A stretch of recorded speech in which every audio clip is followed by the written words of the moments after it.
Starting this Sunday on BBC Two, a new season of Australian cinema with adventure in A Dangerous Summer.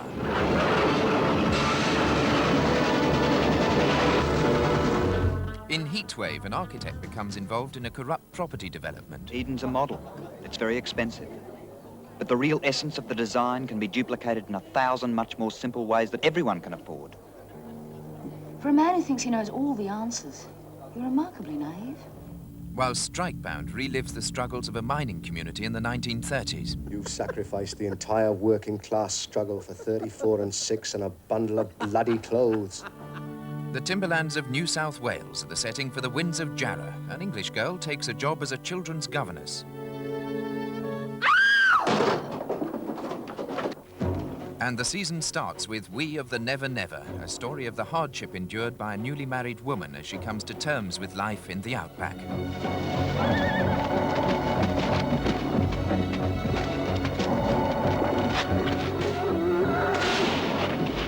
A new season of Australian cinema starts this Sunday at 9:35 on BBC Two.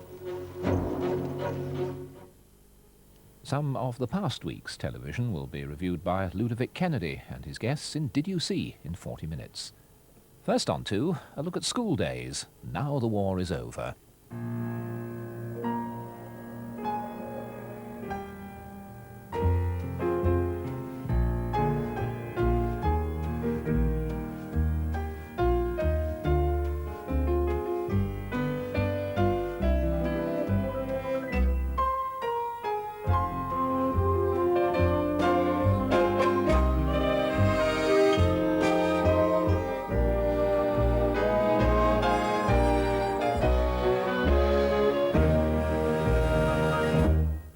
I wanted my children to have a better education than I'd had. I wanted them to have a good start in life, to be able, if possible, to enter the professions. And looking back on my own experiences of the school I went to, which was unbelievably squalid, it was a Victorian hangover. I just didn't want them going to that kind of school. Before 1945, for most children there was only one school, the local elementary. They went there at 5 and stayed till they were 14. They were often in the same classroom for the whole 9 years. There were 6 classes in one big room, a bit of a coke stove in the middle with a steel chimney up the centre, and you had your lessons in there right through to standard 7. We were in one room, and you merely shift sort of to the next desk. As you went up a class, you moved into the next column of desks, and you found at the end of the your school time there, you were helping with the little ones, so you were part teacher as well. A teacher could have as many as 75 pupils to look after and every subject to cover. There was no art teacher, same as music and science. We had one music teacher, she must have been about 60. And she only knew 3 tunes. The Ollie and the Ivy, which she played at Easter, Whitwig, the Lass of Richmond Hill, and What She Would Do with a Drunken Sailor. That's only 3 things we learnt. The teachers, I think, were too fond of the cane. Now, I've heard a lot of my generation say, well, the cane never did us any harm. I think it did. I think we learned through compulsion, not for the love of learning itself. I remember one occasion, this teacher, he drew a horse on his board. He said, right, oh, now, draw that horse. Now, there was one lad in that class, he was a natural artist, brilliant artist. He used to draw us running around the playground. He did no art training, but he was a complete natural. And he drew this horse leaping at a broken wall. Its mane flying, it's not... You know, you could see the horse moving. And he drew this broken wall and the horse going over. And I looked, I thought, God, that's smashing. I wish I could do that. The teacher came down. Yes, that's very good. And then he mentioned it and said, what have I drawn on that board? Horse, sir. Have I drawn a broken wall? No, sir. Have I drawn it jumping the wall? No. And every time he spoke, he emphasised it with a crack. He always did that. What have I been? And you shouldn't break the word up, telling you so he could get an extra crack in. And then he took it off him. He said, now, draw what's on the board. Not every school was like Ray Rochford's, but there wasn't much comfort. Most of the buildings were cold, dilapidated and cramped, with little room to spare even for the blackboard. Please, Miss Brown. Yes, what is it, Johnny? Secondary school was a privilege that parents had to pay for, although some free places were kept for children who won scholarships. When we did win this free scholarship, we were told we would get a free winter uniform, which was lovely compared to the clothes that we were used to wearing. Lovely uniform altogether. But it was only afterwards I found out they would have to wear this uniform all the year round, whereas those children with money had a summer uniform that was different entirely, a light-coloured one, summery dresses, where we had to go about with all the very dark woolen clothes on, and I didn't like that part of it. To me, that made us stand out as being from poorer families.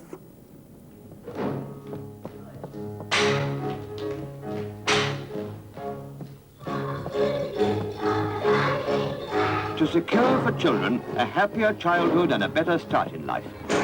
That's the purpose of the changes taking place in British education. An attempt to give children better schooling came in a wartime bill introduced by the Conservative Education Minister R.A. Butler. What we aim at doing is to give every child over 11 some form of secondary education.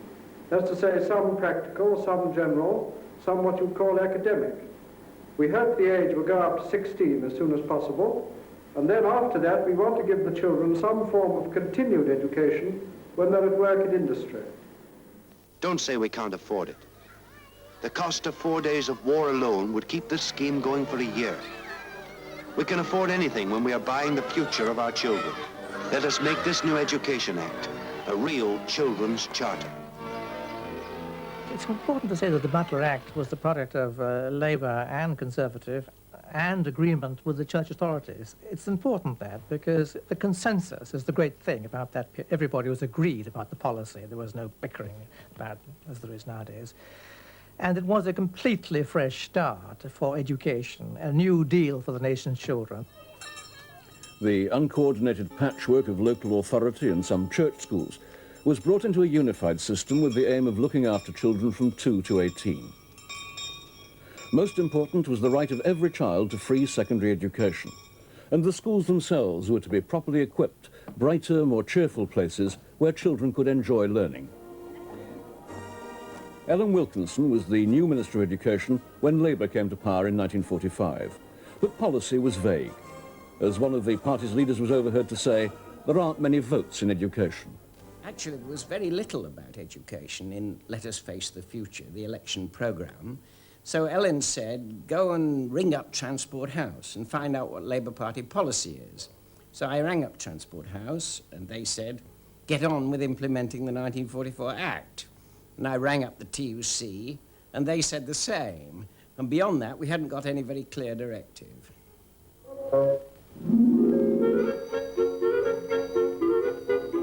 Daddy left school when he was 14, but you'll stay on till you're 15, 16, or even older. Why? Because of the new law they've passed in Parliament. Raising the school leaving age from 14 to 15 was made the top priority. Teams of civil servants at the Ministry of Education tackled this as if it were a military operation. Known in Whitehall as Rosler, raising the school leaving age was an urgent and massive task. Teachers and classrooms had to be found for nearly 400,000 children.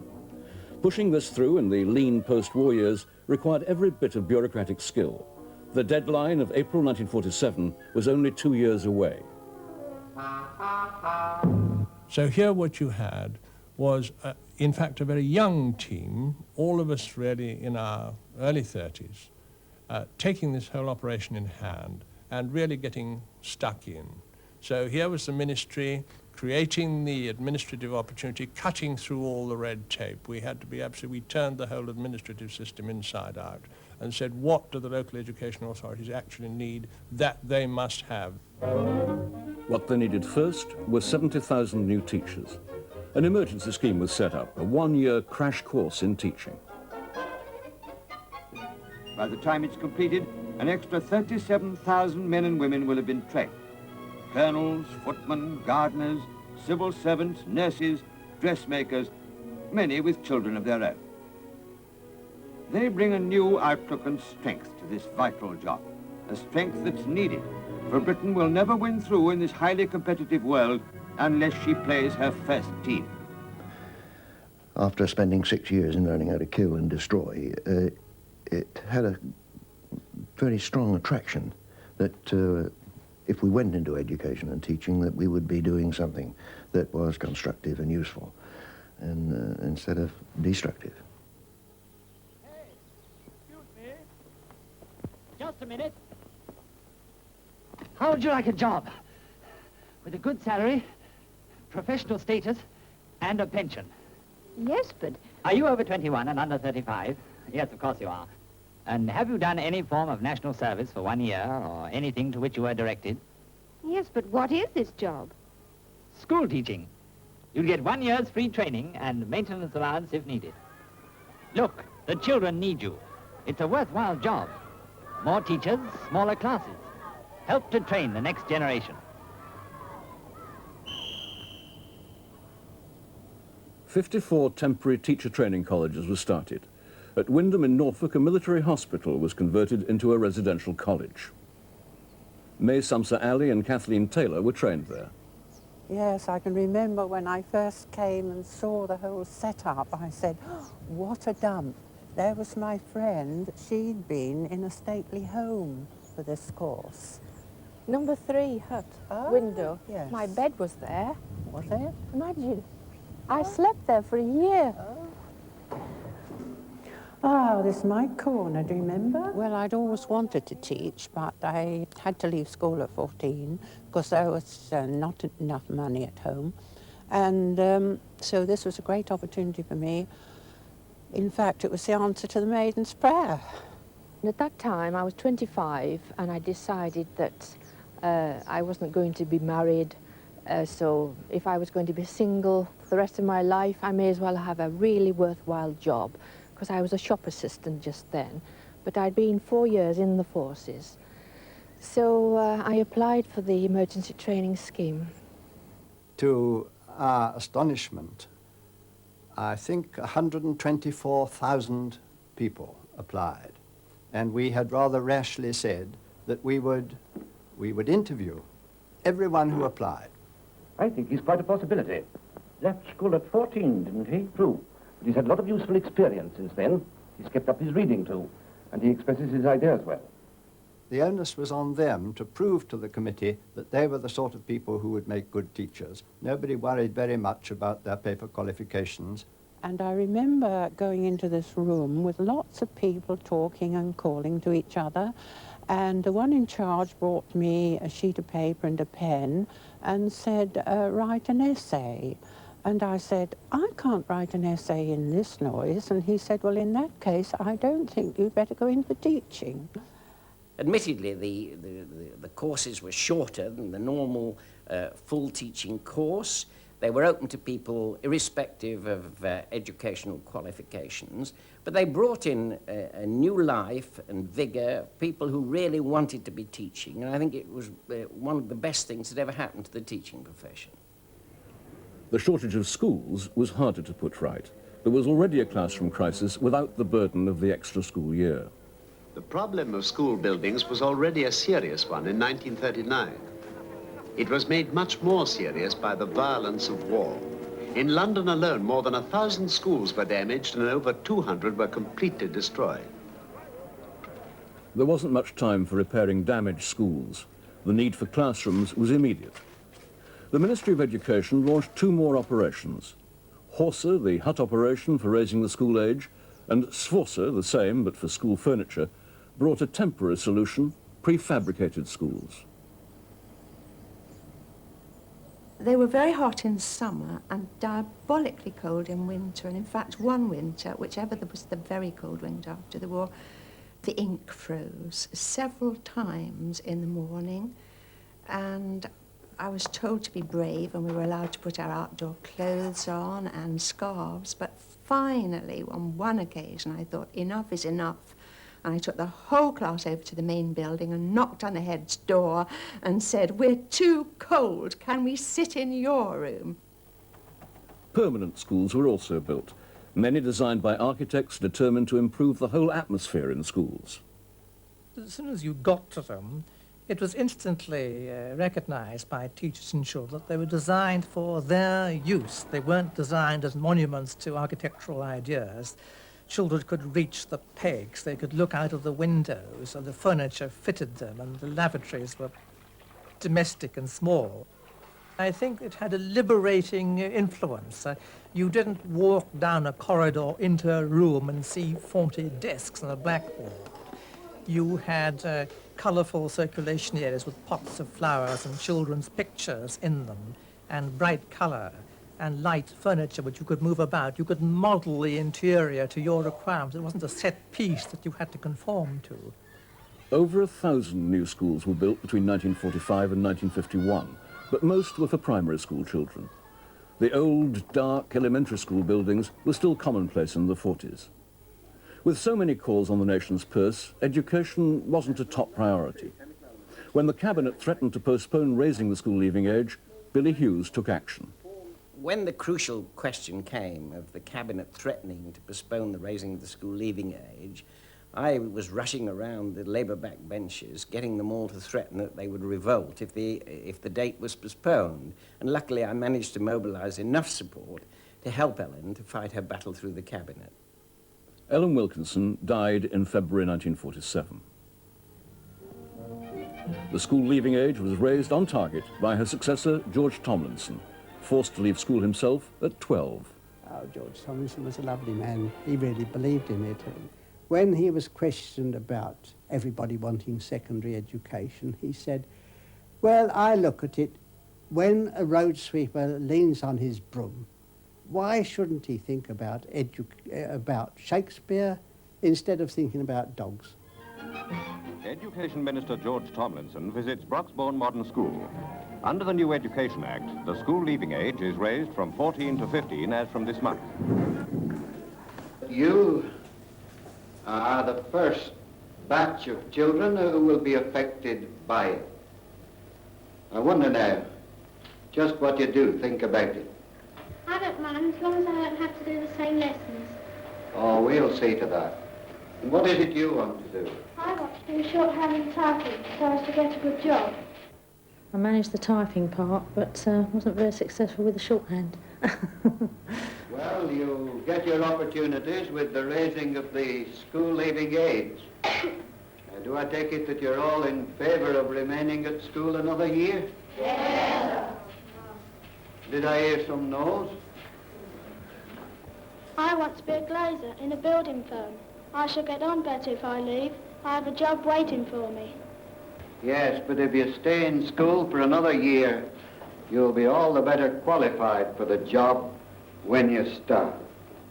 When they raised the school leaving age, it was rather a fun year in one way because we didn't really know what we were going to do. We'd finished the schooling as it was planned, so we did all sorts of projects, and really the teachers and the pupils pulled together to try and find out how we could do something different and something that was new. Down at Rotherfield Secondary Modern School, near Henley-on-Thames, it's education with a difference. For pupils in their last year, the roles are reversed.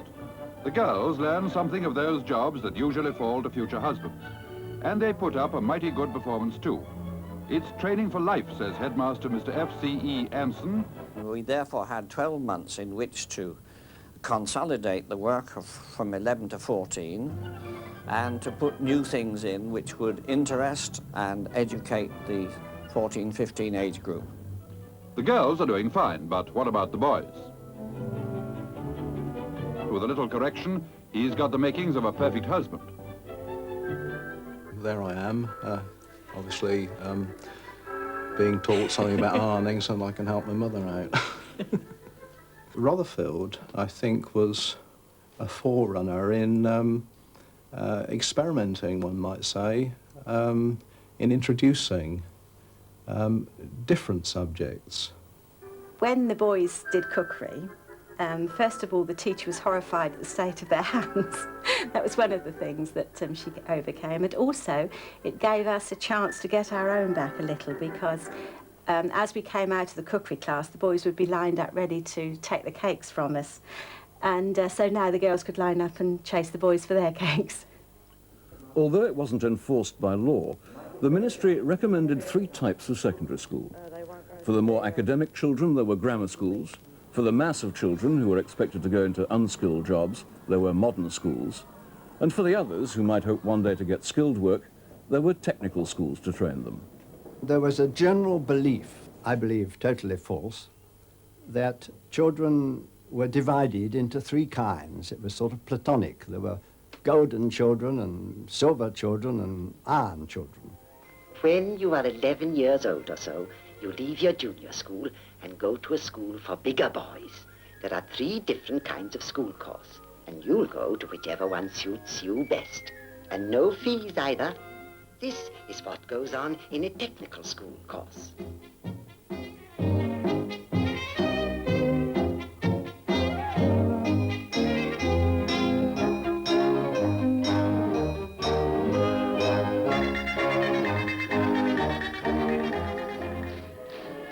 The tripartite system was a fraud. It never really existed on any large scale at all. There were supposed to be grammar schools, secondary modern schools, and secondary technical schools, and extremely few technical secondary schools were ever built at all. So you can say the tripartite system on the whole was bogus, except in a few cities. What we were dealing with was a duopoly, grammar schools and secondary modern schools. Pay attention a moment, everyone, please. You should all have finished part 1 by now. I want you to turn straight over. Whether you finish part 1 or not, start part 2. Grammar school was free, but to get in, children had to pass an intelligence test, the 11+. Everybody was hitched on to the IQ principle that it was possible by some kind of test to measure a child's ability at the age of 11 and assess what his future was going to be. Well, at school I was in, we had IQ tests. We had them, at one time, we had 1 a week. I remember, well, one of the questions, because they were 5 choices, multiple choice questions, was what does the word conviction mean? And on the answer was a belief. But of course, everybody put the word guilty, which was one of the choices. And around that area, you would expect it to be guilty and not belief. But they had to lose a mark over that. We were primed for the whole year, doing tests more or less every month. And we generally built up to a great crescendo of apprehension. And I remember the day that the results came out and were in the local paper. It was a nice, bright Saturday, sunshine. And my friends that lived in the same street as myself, most of them had passed. There was only one other person other than myself that had failed.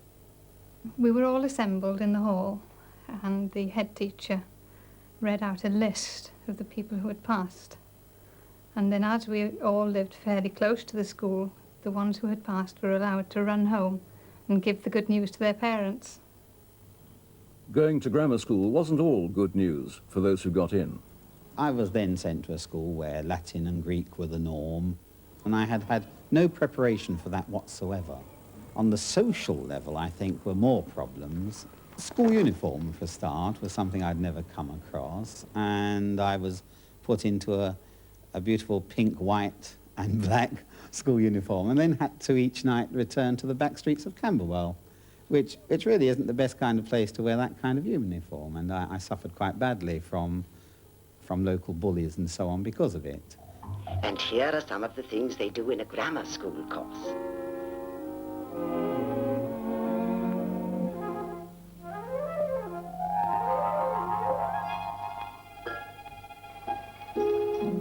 Oh, sir, there's a change taking place here. We need not only skilled workers, trained engineers, nurses and farmers, but scholars as well. who will become teachers, scientists, lawyers, and doctors. And the grammar school gives the best training for them. All the boys of my generation that I know about now are in the classical professions. We are schoolmasters, doctors, lawyers, local government officials, people of that kind. The education was slanted that way. That's what it was all about. Imperfect of possum. Potty bam, potty bass, potty bat. Potty bam, potty bass, potty bat, cricket bat. Come on, Lambert. The entry to the school became entirely 11 plus scholarship boys, as they would have been termed in the old days, so that the academic standard of the school increased enormously as a result.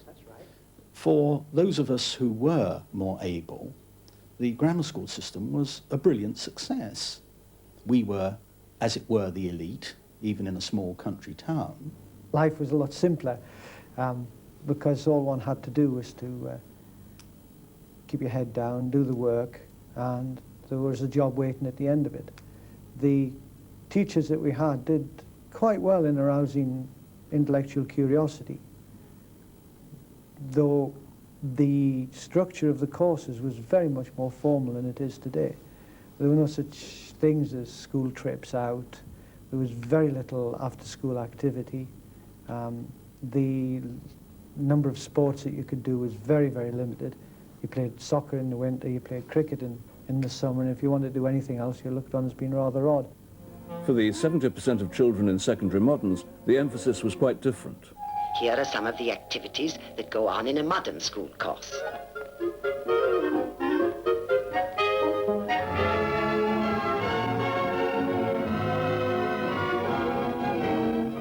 These are the sort of things that make my mouth water. I'm all for this kind of education. It's like taking out third-party insurance on mankind's future digestion.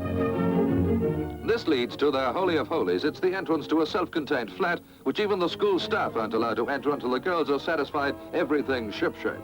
It'd probably be more realistic if they had a real live family living in it, and a little of man's untidiness to clear up, but they're getting down to things all right. I saw my job as giving them the tools to manage life, to teach them to read, to teach them to use numbers, and to teach them to believe that the world was theirs, that there were no doors shut in their faces, that they wanted to open. So the head very wisely left me alone. You see, I didn't have to, we were freed from the tyranny of exams, so I could simply teach them what I believe today is pompously called life skills. And I was allowed to take them out and teach them how to use a phone, a call box, which most of them couldn't do. So I would prime all my friends who were going to get a phone call. So I'd have 33 of them all around, each making a call. It took absolutely weeks. Lessons could cover almost anything. The only compulsory subject was religion. The idea in the secondary moderns was to encourage practical rather than academic work, preparing pupils for the sort of jobs they might get when they left school. The education I was getting at the secondary modern school was absolutely super for me, for the type, of thing I wanted to do. A means is found to link schoolwork with reality. A practical purpose makes the lessons spring to life as nothing else can, and it keeps the standard high. In this sense, it takes the place of examinations. Well, I feel it was a good all-round common sense education. They taught us the things that we needed to know and also would help us in later life, and we didn't have to learn a lot of things that perhaps we wouldn't need later on. Formerly, the law was satisfied when a child had been taught the 3 R's: reading, writing, and simple arithmetic. Modern education extends beyond the 3 R's to the wider compass of the 3 A's. The law now commands that every child should be educated according to his age, ability, and aptitude. The secondary modern schools gave us a good basic education. I think there was about probably a third of our class that started their own businesses and, made good go of it. I mean, I've had a business now for almost 30 years, so I have no complaints. The Butler Act also had plans for children after they left school at 15. Day continuation colleges allowed working teenagers to study for a day a week. It was a worthy intention, but it never caught the public imagination. Once school leavers found a job, few could be bothered to go on with schoolwork. I think we all were a little looking at things through rose-coloured spectacles, and were intent on giving everybody a full secondary education. What we had miscalculated on, I think, was the attitude that employers would take to the products that we turned out. And obviously, they were looking, a lot of employers were looking for paper qualifications. Oh no, we didn't have CSEs or O-levels or A-levels. Came out with a little piece of paper like this, which was just our school report. And that was what you showed your employer when you went to get a job. Secondary moderns came under increasing pressure from parents to enter children for exams. Paper qualifications, it was argued, would get their children better jobs. But once the secondary moderns attempted to cover the same ground as the grammar schools, people questioned the point of selection at 11. I think people began to think of the secondary modern school as what was left over, the leftovers of the population, and that didn't do morale any good in the teaching profession, I don't think, and it didn't do morale good as far as the kids were concerned that we were teaching.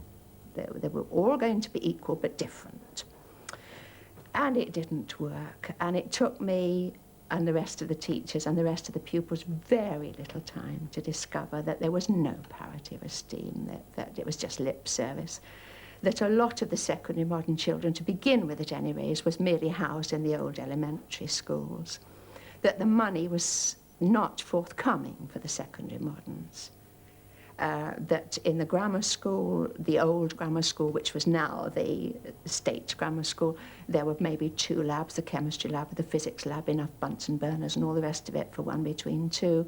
And in the secondary modern, there was a classroom, which may or may not be called the lab, with 1 Bunsen burner, and the teacher would demonstrate the experiments and so on, and that the gyms weren't forthcoming, and that the grammar schools had longer holidays even, or could break up at midday, whereas the secondary moderns flogged on till 4 o'clock at the end of term. Little things like that, it just fell apart. You succeeded to the grammar school and you failed to the secondary modern, and those terms were used. We knew it was wrong because not only socially wrong, but a waste of the nation's talent. And we fought for a system of schools which we call the multilateral school, which would, in one building, provide all the courses. The idea of multilaterals or comprehensives became Labour policy. If councils wanted to bring children from secondary modern and grammar schools together, it was possible. But at that time, few did. They were used to the principle of tests at 11, and they were proud of their grammar schools. The ministry agreed. Both in local government and in central government, the officials were against us, always against us. Left-wingers also blamed the officials for doing nothing about private schools. Although some of the semi-private direct grant schools were abolished, the public schools, thought to be the heart of class privilege, went on as before, making only a minor concession. The great public schools, Eton, Winchester, Rugby and the rest, which are really great private schools, what of them? Pre-war, they taught probably a majority of outstanding British people, from cabinet ministers to judges, bishops and administrators. Today, these schools are being opened up to a wider degree to the less well-to-do. 1 or 2 lesser-known ones have offered over half their places to local authorities willing to pay the fees. Parents, on their side, are sometimes afraid the child will be unhappy, though experience has shown that very quickly they fit in quite well. The only time I'd been away from home was when I'd been to a scout camp for about a week, maybe a fortnight. And that was fairly hard. Of course, this experience of homesickness would have been the experience of other boys, but much earlier on. If one had a bad attack of it, then one was being a sissy. Boys are fairly cruel. There is a tendency to look down on me, to make you feel a little bit inferior. Compared to most of the people there, I had got a very strong accent, and you tend to be regarded as an oik. I didn't have a markedly, I don't know, lower class accent, but I didn't have exactly the right one, so I acquired one within a few weeks. classes were small, teaching was very, very good, it was outstanding. So I acquired all sorts of interests at school, which have stayed with me ever since. It was no good putting a small number of working-class guinea pigs in a predominantly upper-class atmosphere, which would alienate them and divorce them from their home backgrounds. And if you were going to tackle the public school system, you would have to do it in a much more root and branch manner, so you got real equality of access. I think it was, well, I thought so at the time, I suspected it, but I think more strongly now that it was a subtle wheeze to save the public schools. And it's a typical sort of half-baked thing a lot of headmasters would think up. In fact, the public schools flourished. They attracted children who failed their 11+, whose parents under the old system would have paid for them to go to grammar school. At the end of school days, university. With more children at secondary school, the universities too would have to expand. Every able child should have the right to university and all it had to offer.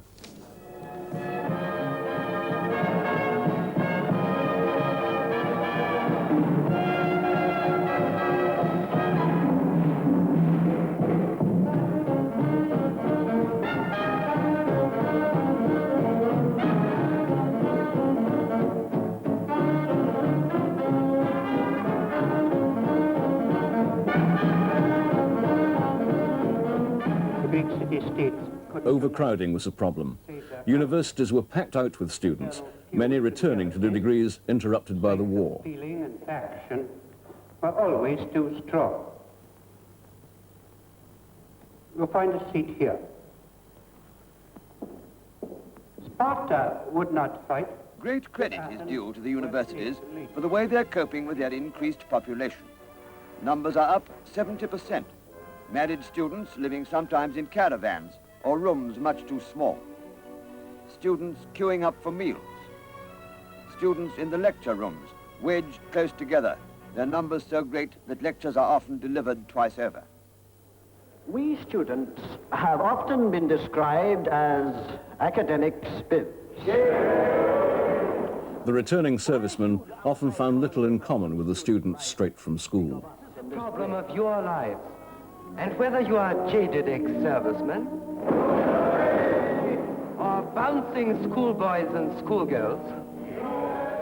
I didn't join the union society. That to me seemed kids' politics, university politics. And many of the younger undergraduates, frankly, I couldn't be bothered with. There were one or two of the older ones and one or two youngsters whom I became a bit friendly with.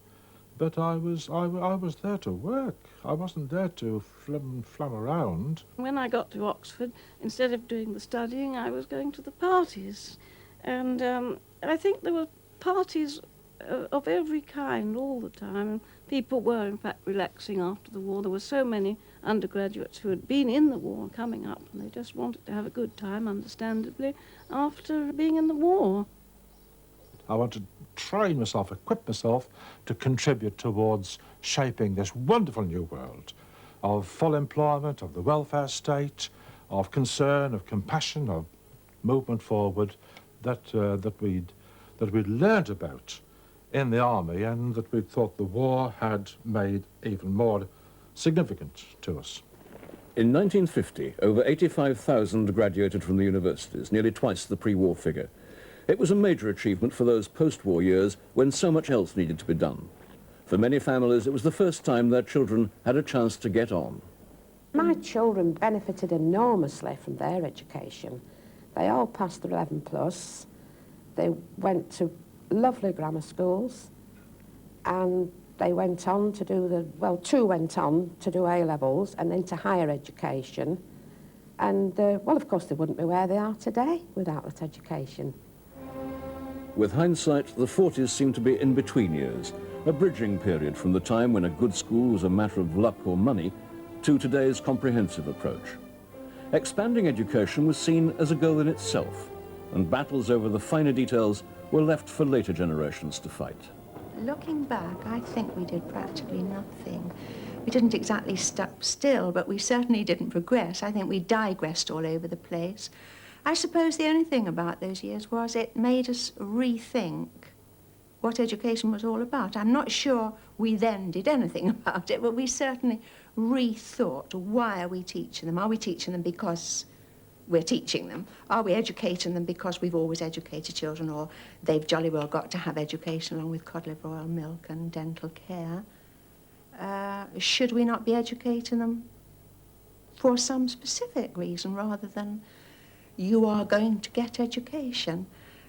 Maybe just thinking about it was all we achieved.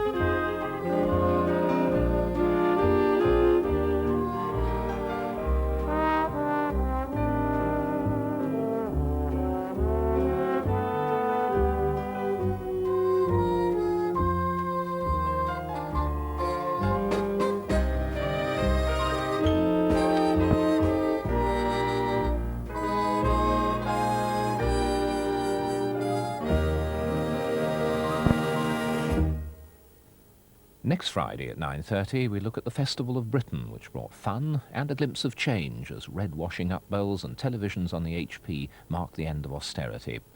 There's an exhibition reflecting the period at the Museum of London at the Barbican, open every day except Monday.